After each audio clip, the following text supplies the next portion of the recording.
Mon travail cet après-midi est facilité pour deux motifs. Premièrement, hier, j'ai déjà donné la base neurophysiologique que je veux vous montrer aujourd'hui.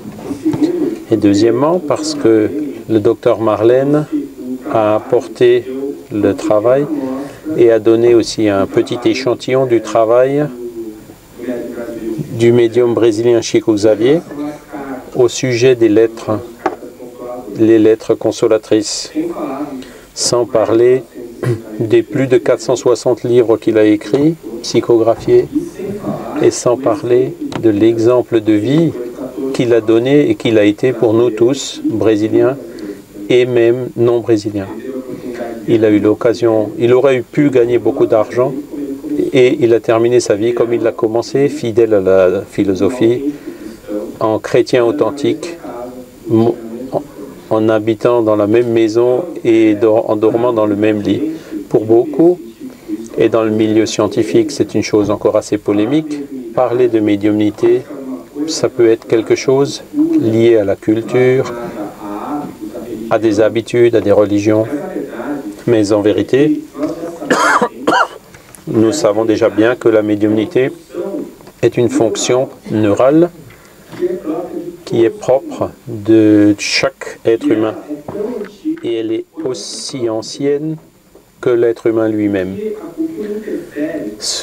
La culture interfère sur la manière dont on voit le phénomène qui se manifeste ainsi. Donc, si c'est une culture qui accepte la médiumnité, c'est vu d'une façon plus claire et les personnes développent cette médiumnité et la comprennent ce qui se passe de façon plus claire et de façon plus tranquille, plus calme. Quand on l'accepte, quand elle n'est pas acceptée culturellement dans le milieu, cette propriété ou cette capacité de l'individu est supprimée. Et cela peut mener à ce que nous appelons, les médecins spirites, que nous appelons la médiumnité pathologique. Un chercheur brésilien important, le docteur Alexandre Moreira, a étudié la santé mentale des médiums spirites, spécifiquement dans la ville de Sao Paulo. Le docteur Alexandre a fait sa recherche sur des médiums qui étaient formés, qui étaient éduqués. Ce sont les médiums qui ont appris, qui ont étudié au sujet de leur capacité psychique, qui ont appris à contrôler leur capacité psychique, qui ont appris à utiliser cela de façon adéquate pour lui et pour les personnes qui l'entourent. Et la conclusion du travail, c'est que les médiums qui ont une orientation ont un niveau de santé mentale supérieur à la moyenne de la population. Donc la médiumnité n'est pas un signe de pathologie ou de maladie, et encore moins une caractéristique culturelle. C'est une fonction psychique. Chacun a une caractéristique différente, des degrés différents de la médiumnité. C'est ce que je vais vous montrer maintenant. Mais nous tous avons un peu de médiumnité. La plupart possèdent la médiumnité appelée intuitive. C'est une idée géniale. Punaise, comme je suis bon, quelle bonne idée je viens d'avoir. Alors qu'en réalité, l'idée, ce n'est pas la nôtre. Donc, je vais vous présenter ici une hypothèse. Je n'ai pas encore les moyens de vous prouver que ce que je vais dire, c'est vrai. Il y a beaucoup de travail à faire, mais la thèse, l'hypothèse que j'avance, je n'ai pas non plus sorti du chapeau. J'ai fait une étude sur une base scientifique connue qui est la neurophysiologie. Quelle est la définition de la médiumnité? C'est une faculté inhérente à tous les êtres et qui leur permet de percevoir, d'une façon ou d'une autre, l'influence des esprits. C'est dans le livre des médiums, chapitre 14. Donc, où j'habite, à Campo Grande, au centre du Brésil, nous avons fait une étude sur si la médiumnité est héréditaire. Donc, il y a des médiums qui sont bien développés. On on est allé voir s'ils avaient des enfants, des petits-enfants, des parents ou des grands-parents qui étaient médiums. Et on s'est rendu compte, effectivement, qu'il y a une signification statistique chez les personnes qui ont une médiumnité ostensible, puisque nous sommes tous médiums à un degré plus ou moins élevé. Il y a 2 femmes pour un homme qui sont médiums. C'est ce qu'on appelle le 6e sens des femmes.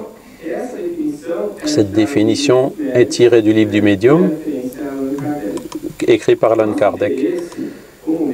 Notre intérêt en tant que médecin, c'est de développer la capacité de réaliser un diagnostic de la médiumnité. Ce diagnostic nous aiderait autant dans un diagnostic différentiel pour faire la différence entre des maladies psychiques, des maladies psychiatriques, que dans la perception de certains signes et symptômes que souvent le patient a et pour lesquels on ne trouve pas de cause, on ne trouve pas d'origine. Donc il y a une liste de symptômes, c'est un travail qu'on développe encore en ce moment, qui est une tentative d'établir un protocole pour le diagnostic de la médiumnité. Donc les symptômes vont dépendre du type de médiumnité qu'on observe.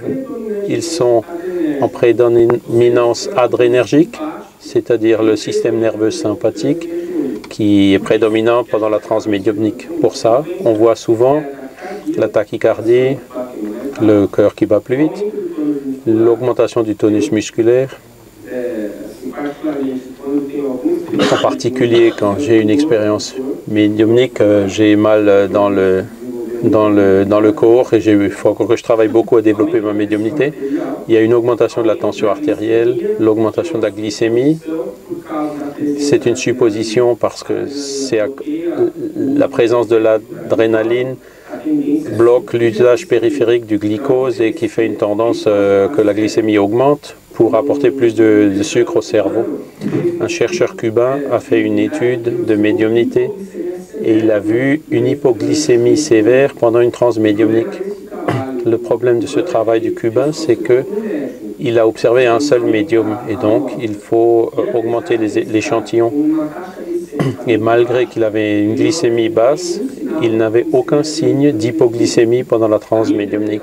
Mon interprétation de ce phénomène, c'est la suivante. L'adrénaline bloque périphérique la glycémie. Il offre le glucose au cerveau, mais l'activité médiumnique augmente beaucoup la consommation de glucose dans le cerveau et donc il y a une hypoglycémie relative parce que le cerveau ne manque pas de glucose puisqu'il est alimenté en glucose.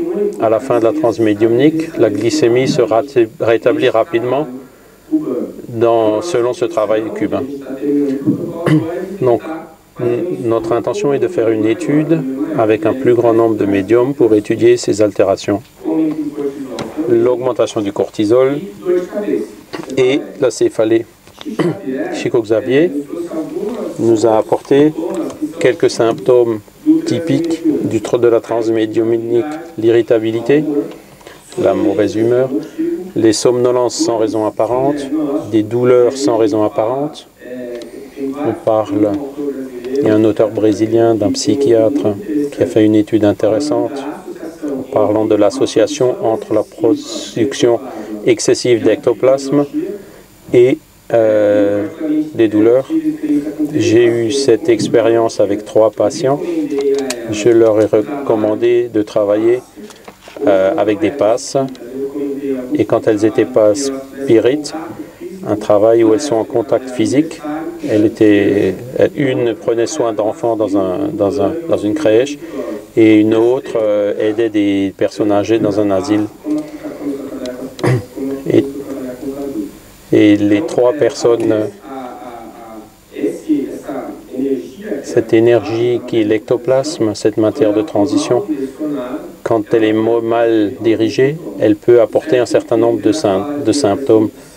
Serge Philippe de Oliveira parle d'apparition de cystes ou de tumeurs chez ces personnes qui ont une production excessive d'ectoplasme. Ce sont des médiums à effet physique, poltergeist, et ceux qui sont bons aussi pour guérir. ils offrent une matière de transition qui est l'ectoplasme et qui facilite l'action de la spiritualité. Il y a aussi la mauvaise humeur ou alors les pleurs inexpliqués. Dr Marlène Nobré, dans son livre, cite aussi quelques symptômes. Les troubles alimentaires, boulimie ou anorexie, les troubles du sommeil, somnolence, insomnie, somnambulisme, terreur nocturne, bruxisme, c'est quand on fait grincer les dents la nuit. Ce sont des symptômes commerciaux liés à un type d'épilepsie. Il y a aussi des troubles liés aux activités sexuelles et des altérations de l'immunité inexpliquées. Donc c'est une situation assez complexe dont les symptômes initiaux sont très peu spécifiques.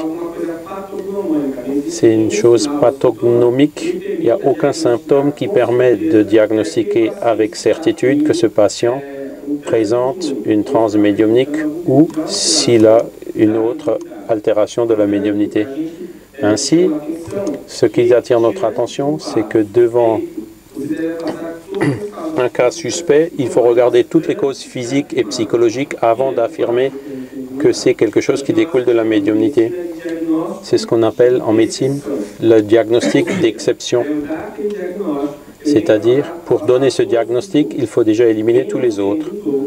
Et en l'absence de tous les autres, ça pourrait être la médiumnité.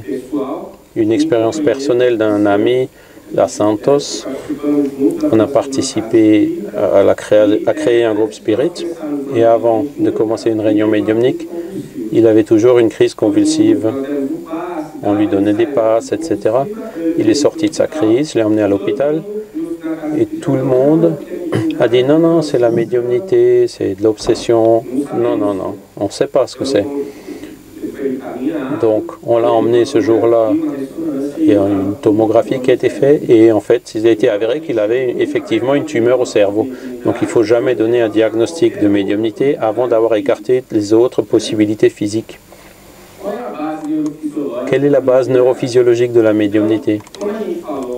Donc, comme on l'a dit hier, notre système nerveux possède des fonctions sensorielles, intégratives et motrices. La médiumnité étant une capacité de perception est inclue dans notre fonction sensorielle. Et donc, voici les récepteurs qui sont listés, la vision, l'audition, gustatif, olfactif, somesthésique ou proprioceptive. C'est les classiques. Ici, il y a le slide que je vous ai montré hier, montrant le thalamus, la région diencéphalique importante, qui récupère tous les signaux des récepteurs et les distribue dans les régions corticales. Le thalamus est donc un point important de toute la fonction sensorielle de notre système nerveux central. Je vous ai déjà parlé de ça hier. La discrimination initiale est faite dans le thalamus de façon binaire, digitale, et ensuite ce signal sera distribué dans le cortex où on va avoir une discrimination plus affinée. On décrit, on localise et on interprète la fonction. Et ça se passe de la manière suivante. Il y a des zones primaires et associatives qui sont liées aux fonctions sensorielles. Donc il y a une zone primaire de la vision qui va prédigérer les informations de l'audition, le gustatif, olfactif, et il y a aussi le cortex somesthésique et proprioceptif. Chaque zone corticale a une spécialité et cette spécialité va réaliser l'interprétation. Donc le thalamus va envoyer le signal dans la zone primaire. La zone primaire fait la discrimination précise. Il l'envoie vers le cortex associatif qui garde la mémoire de cette sensation spécifique. Vous vous rappelez quand je vous ai montré la paume, je vous ai montré l'image de la paume et je vous ai demandé de mordre dans la paume et de vous rappeler du goût de la paume. Tout ça, c'est stocké dans votre cortex. Bien sûr, le goût de la paume est dans un autre cortex, c'est pas dans le visuel, mais tout ça, après, toutes ces informations sont envoyées vers une zone de la zone gnostique, dite gnostique, qui fera le diagnostic du phénomène que vous observez. Ce matin, vous avez vu la conférence de Julio qui vous a montré 3 petites pièces noires, les pièces qui bougent, et soudainement on voit un triangle au milieu. Vous vous rappelez de ça? Au milieu des 3 pièces, c'est-à-dire le triangle n'était pas formé, mais nous avons interprété le triangle en regardant les angles qu'il a formés avec les pièces. C'est la zone gnostique qui fait ce genre de diagnostic, qui fait ce travail. Que se passe-t-il? Quelle est notre hypothèse pour la neurophysiologie de la médiumnité? Donc, nous aurions un 6e sens, au-delà des 5 décrits. Le récepteur de ce 6e sens, c'est la glande pinéale ou épiphyse. C'est une glande toute petite, c'est un grain de riz cuit. Elle est tout à fait au centre de notre crâne, de notre tête, et liée, elle fait partie du diencéphale. Dans cette glande, on observe une biominéralisation. Qu'est-ce que ça veut dire? Ça veut dire la présence de cristaux qui ont de l'hydroxyde, apatite, silice, du calcium, et ces cristaux sont diamagnétiques. Ils rentrent en résonance avec des champs électromagnétiques. C'est une chose qui est bien connue. Donc notre hypothèse est la suivante. La pinéale produit des potentiels d'action à partir de la perception de champs électromagnétiques, qui est une chose qu'on a déjà étudiée. Donc, quand vous mettez votre téléphone à l'oreille, le champ électromagnétique généré par le portable va résonner avec votre glande pinéale. Il y a une étude de 2007 qui montre 1 minute au téléphone portable augmente de 1,5 degré la température de la glande pinéale parce qu'elle rentre en résonance magnétique avec le champ électromagnétique produit par le portable. Est-ce que ça fait du bien ou pas pour la santé? On ne le sait pas encore. Les recherches sont en cours. Mais parler au téléphone portable chauffe votre tête. C'est déjà prouvé. Donc, la glande pinéale produit des potentiels d'action à partir de cette résonance avec des champs électromagnétiques. Et donc, notre hypothèse de travail, les informations apportées par André Louis, est qu'elle a la capacité de percevoir des champs du plan spirituel, supralumineux, superlumineux. Ces informations entreraient en résonance par affinité vibratoire et c'est cela qui générerait les potentiels d'action. On a beaucoup parlé qu'il n'existe pas des traits neuraux entre la pinéale et le reste du cerveau, mais plusieurs études montrent qu'il y a des traits neuronaux avec la plupart des liens neuronaux avec la plupart des zones du cerveau. Et lorsque la pinéale est activée, elle envoie l'information au thalamus comme tous les autres récepteurs sensoriels. Donc le thalamus, il va en faire quoi? Il va l'envoyer vers une zone corticale. Et par où est-ce qu'il va l'envoyer? Il n'y a pas de zone corticale pour la glande pinéale. Les synapses et l'organisation neurale va déterminer vers où cela va aller. Si c'est vers le cortex droit, vous allez recevoir cette information comme une intuition, comme une voix intérieure, une sensation, une idée que souvent vous pensez qu'elle est la vôtre. Et parfois, quand vous y faites attention, vous vous rendez compte qu'elle ne peut pas venir de vous, cette idée, parce qu'elle n'a aucune antécédence dans ce que vous pensez, la manière dont vous raisonnez. Et souvent, il y a une idée nouvelle qui arrive, qui vous apporte quelque chose de complètement nouveau dans votre manière de penser. Et c'est ce qu'on appelle l'intuition. Elle peut aussi aller vers le cortex visuel. Que fait votre cortex visuel? Il va transformer ses potentiels d'action en images. Et donc là, vous allez former dans votre cerveau une image. Et vous verrez cette image. Vous ne la verrez pas avec la rétine, vous la verrez par la glande pinéale. Et vous serez donc clairvoyant. Si le thalamus l'envoie vers le cortex auditif, quand elle arrive là-bas, ce sera discriminé, décodifié comme étant un son. Et donc là, vous entendrez, vous aurez la clairaudience. En vérité, notre cerveau prend les potentiels d'action et les interprète.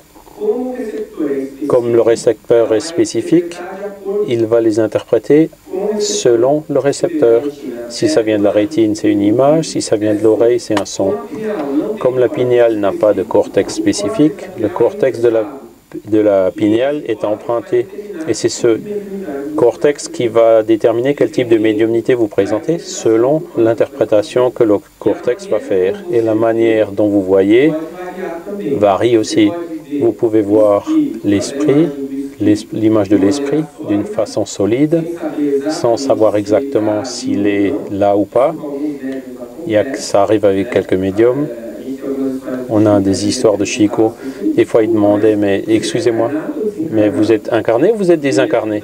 Il voyait avec tant de netteté que par lui, c'était pas évident de savoir si c'était un esprit incarné ou désincarné. Et parfois, le médium voit une image plus vaporeuse, transparente, fluidique, liée aux formes, à la manière dont le cerveau interprète cette image.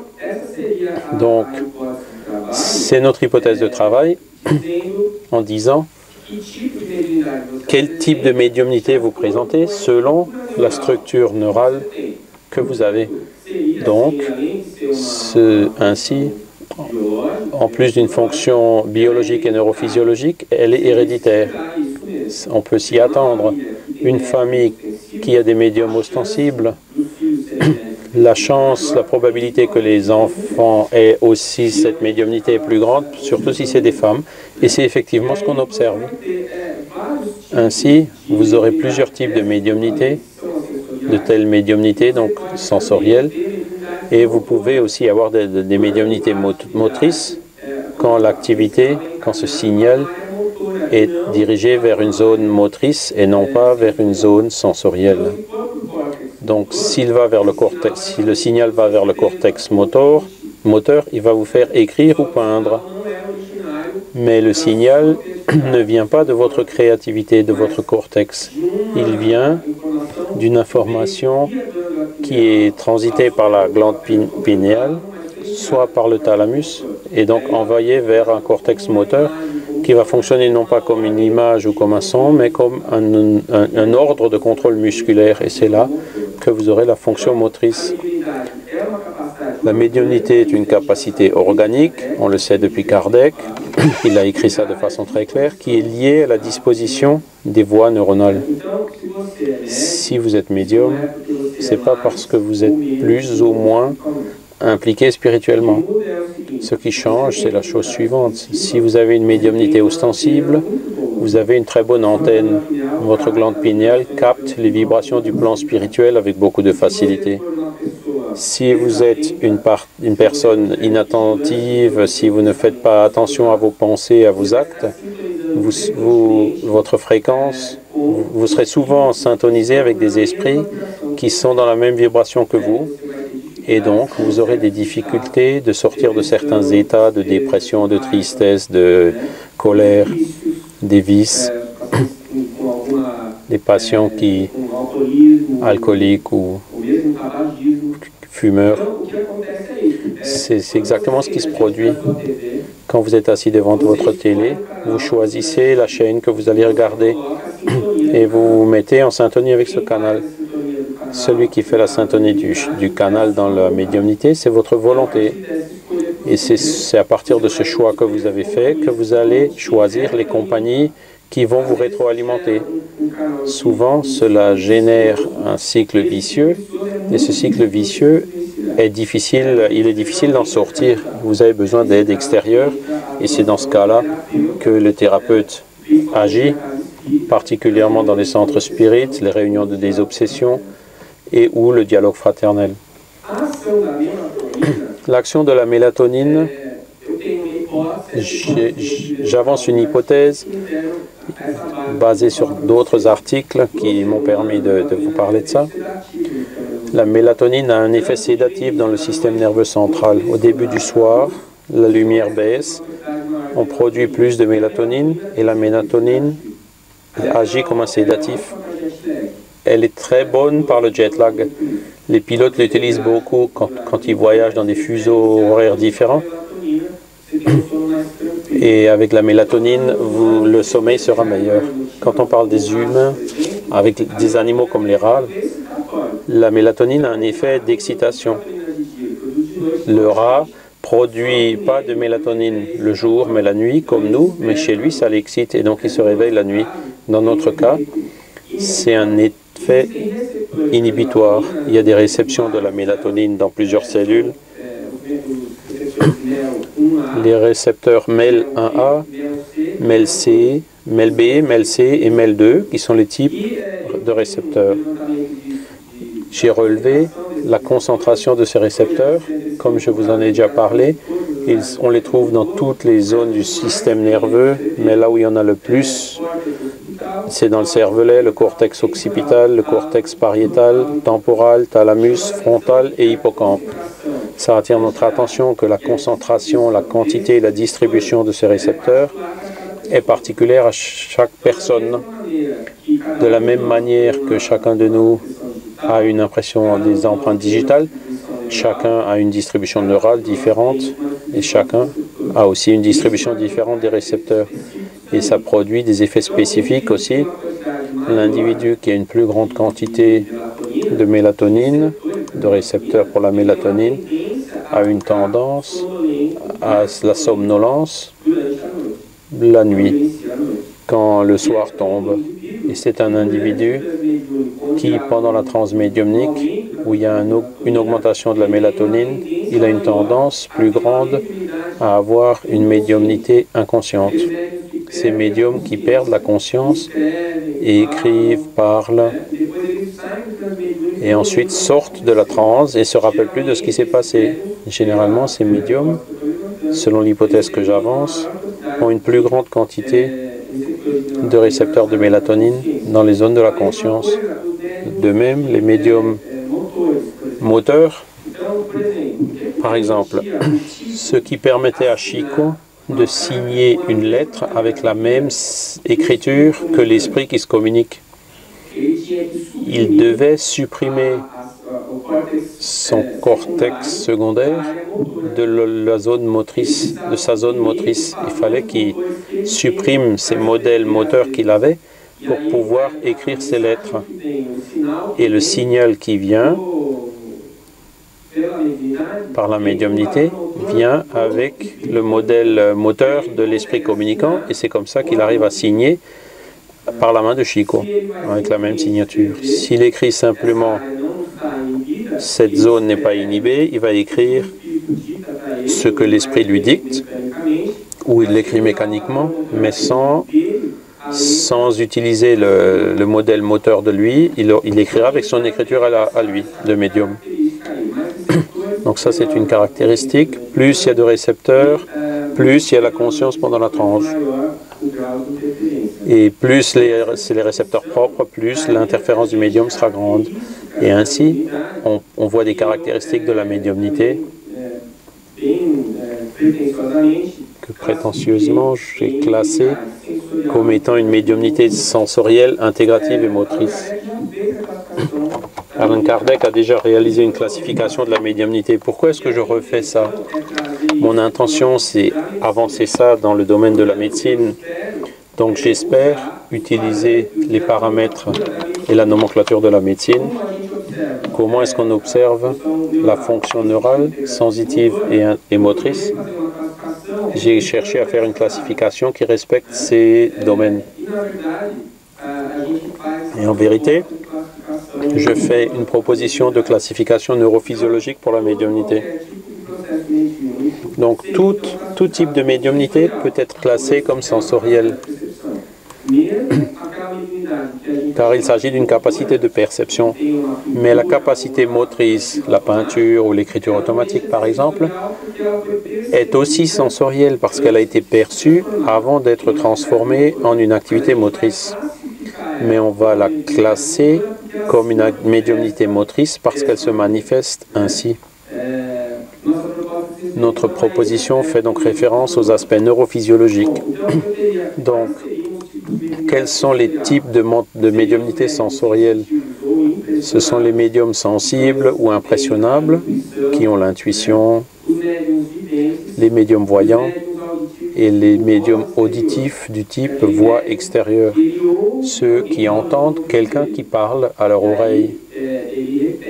Et donc ils répètent ce qu'ils entendent. C'est différent de la psychophonie quand le médium parle sans réfléchir à ce qu'il dit. J'ai déjà eu cette expérience, donc j'entends ce que je dis et c'est là où je réfléchis à ce que j'ai dit, mais que je n'ai pas dit. Le message, il est venu, a été articulé, il sort tout seul. Et quand vous avez une médiumnité de voix extérieure, vous entendez comme si quelqu'un vous dicte quelque chose et vous répétez ce qu'il dit, ce qui est différent. Ce sont donc les sensoriels. Maintenant, les types intégratifs, ce sont les auditifs du type voix intérieure. Vous ne l'entendez pas avec les oreilles, mais quelqu'un parle dans votre tête.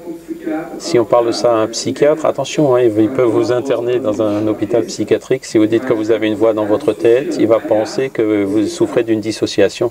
Et ce qui en réalité, c'est le cas. Parce que la médiumnité, c'est une dissociation non pathologique. Cette différenciation est déjà faite par les psychiatres aujourd'hui.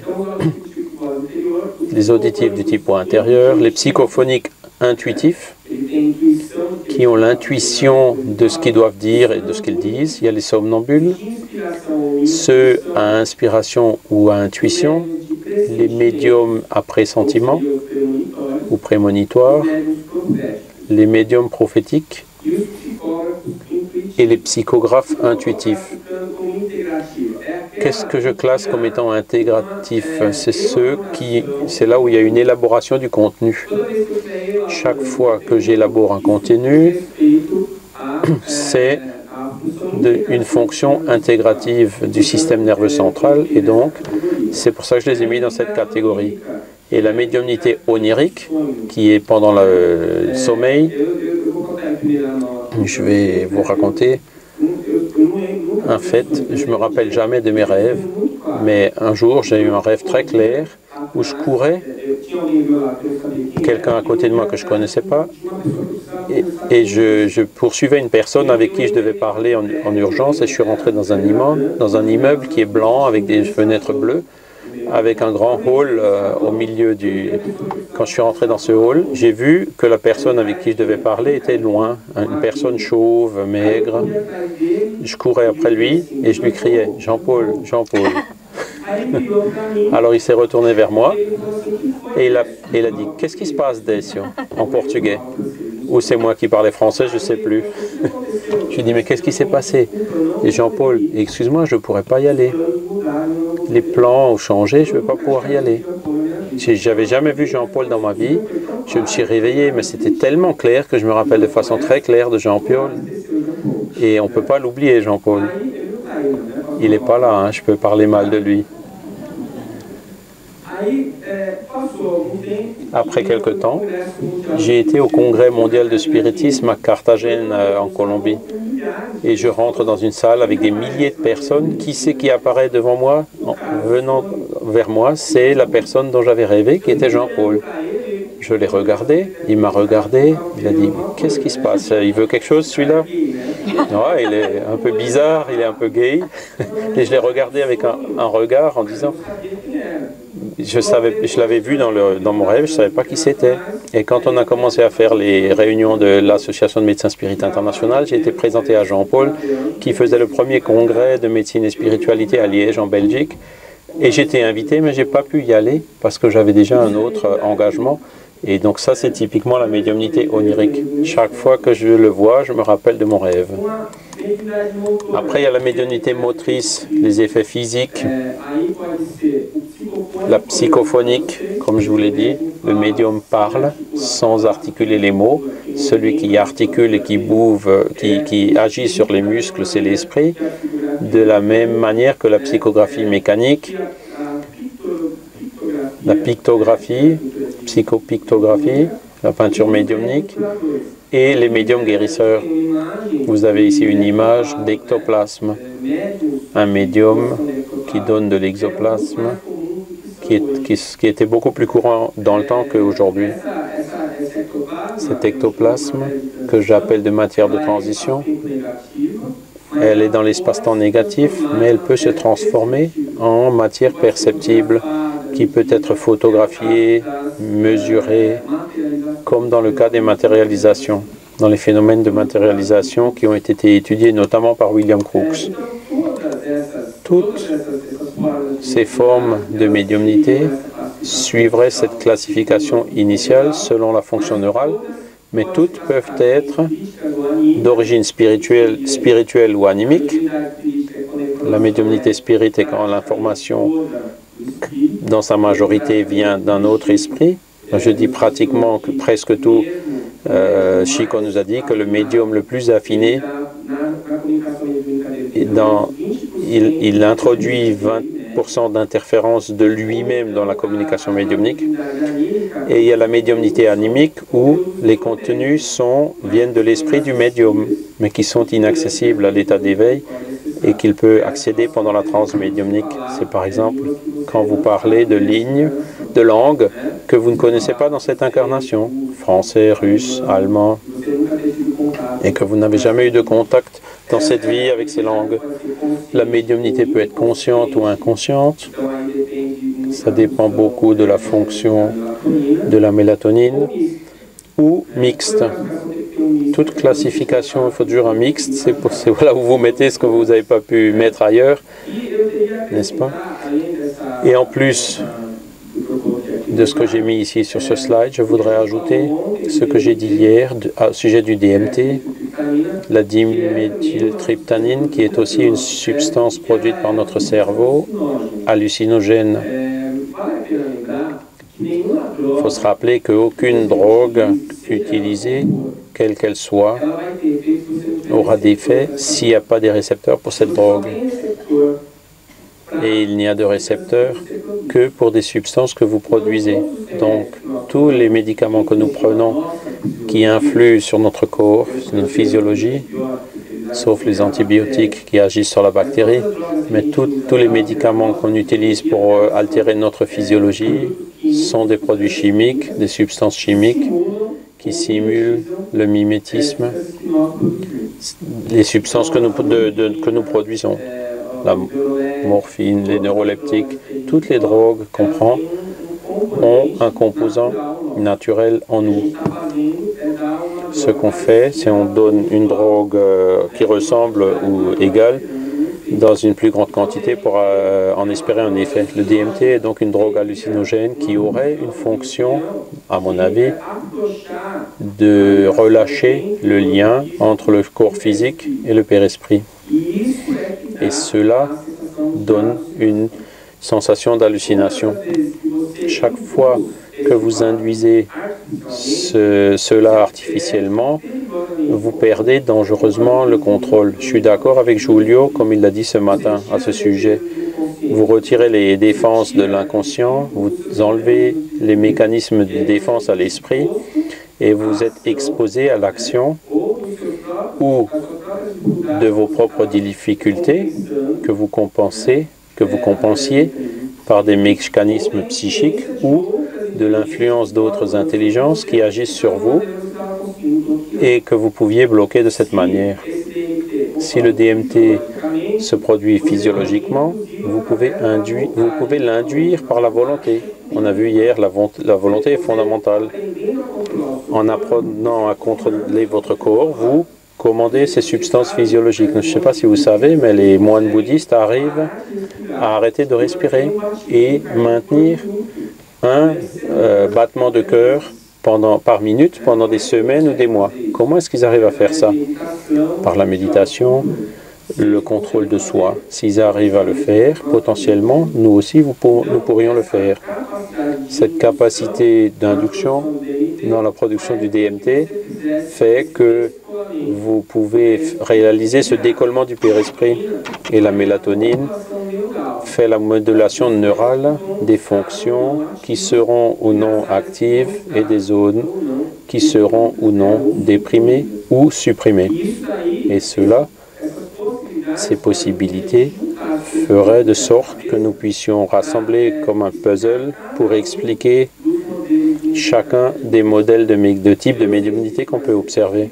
Je ne sais pas si c'est possible, mais notre idée, c'est de produire un formulaire où on sera capable de découvrir le degré de médiumnité des personnes, indépendamment qu'elles croient ou non en la médiumnité.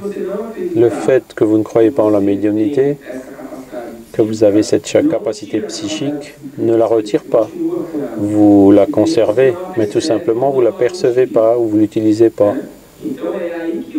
Et c'est là qu'intervient la question culturelle dont j'ai parlé.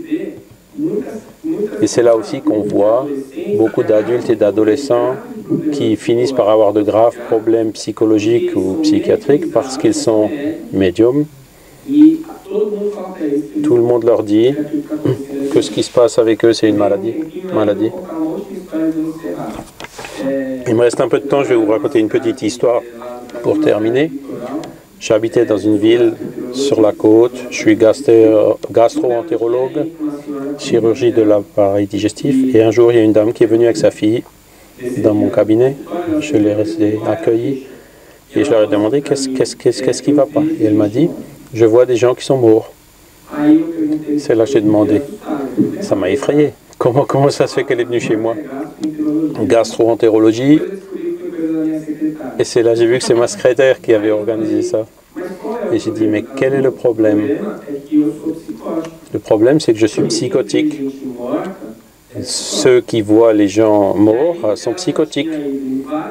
Elle était déjà chez plusieurs psychiatres et elle cessait de voir les esprits uniquement quand elle ingérait des médicaments en quantité qui faisaient qu'elle ne pouvait plus rien faire chez elle à la maison, avoir une activité normale.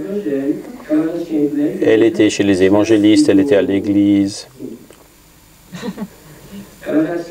Elle a passé par des exorcismes plusieurs fois et continuait encore à voir des esprits. C'est là où je lui ai demandé.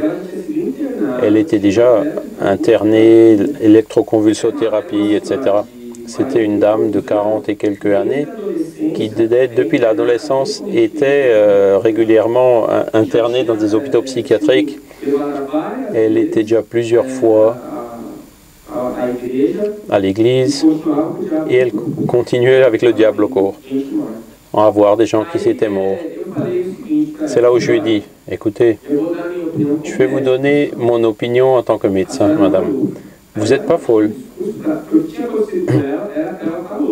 Avec tout ce qui s'était passé avec elle, elle devait déjà être folle, mais elle n'était pas. Elle avait un discours cohérent, du tact, un contact avec la réalité, elle parlait de façon très claire. Et je lui ai dit, à mon avis, vous n'êtes pas folle. Vous avez quelque chose que beaucoup de personnes ont et qui s'appelle la médiumnité. Et quand j'ai dit ça, sa fille s'est levée, elle voulait la retirer du cabinet parce que là-bas au Brésil, il y a plusieurs lignes évangéliques qui pensent que parce qu'elle a vu des esprits, c'est que c'est le diable. Et donc je lui ai expliqué que je croyais en ça en tant que médecin, pas seulement comme spirit, que j'ai déjà de l'expérience avec ce genre de patient. Et elle m'a demandé, mais comment je dois faire pour arrêter de voir ces morts? Je lui ai dit, mais vous n'allez pas arrêter de voir. C'est une caractéristique de votre personne, vous allez les voir tout le temps. Et alors elle a demandé, qu'est-ce que j'en fais avec ça? Je lui ai répondu, non. Vous avez deux choix, ou vous ignorez, ou vous leur demandez ce qu'ils veulent. Alors vous dites, qu'est-ce que vous voulez de moi? Si vous pouvez faire ce genre de questions, ou si vous ne voulez pas le faire, vous ne demandez rien. Et vous parlez avec ceux qui sont vivants, et vous ne parlez à personne de ce que vous voyez. À la fin, elle est partie et j'ai découvert que c'était une amie de ma secrétaire. Et après quelques mois, ma secrétaire est venue me voir pour dire qu'elle était super heureuse, elle riait, qu'elle faisait le travail à la maison, qu'elle était très heureuse, que tout le monde était très content. Et donc c'était une consultation thérapeutique. Je lui ai juste expliqué ce que c'était que la médiumnité. Après plus d'une semaine, ma secrétaire est venue avec un message de sa part pour demander comment est-ce que je pensais qu'elle pouvait mieux contrôler cette médiumnité. Je lui ai dit, malheureusement pour elle, il n'y a pas moyen. Elle m'a demandé pourquoi. Parce que le seul endroit que je connais où on fait ce genre de travail de façon bien orientée, c'est un centre spirit. Et pour elle, ça ne va pas parce qu'elle est évangélique. Elle a emmené le message et 2-3 mois après, elle est venue me dire qu'elle était elle a de nouveau été internée dans un hôpital psychiatrique. Alors je lui ai demandé pourquoi. Parce que tous les mercredis soirs, elle disparaissait. Et elle a vu, quand ils l'ont suivie, ils ont vu qu'un mercredi, elle était dans un centre spirit. Et ils l'ont de nouveau fait interner comme folle. Donc c'est uniquement l'information, l'orientation qui manque et la démythification. La médiumnité, ce n'est pas une question de spirit, c'est une question de l'être humain, ça fait partie de l'être humain. Le sujet est compliqué, il y a beaucoup d'études à faire, beaucoup de débats à avoir, mais je voudrais juste vous demander de considérer ça comme une hypothèse embryonnaire pour expliquer ce sujet de façon sérieuse et bien organisée. Je vous remercie pour votre attention.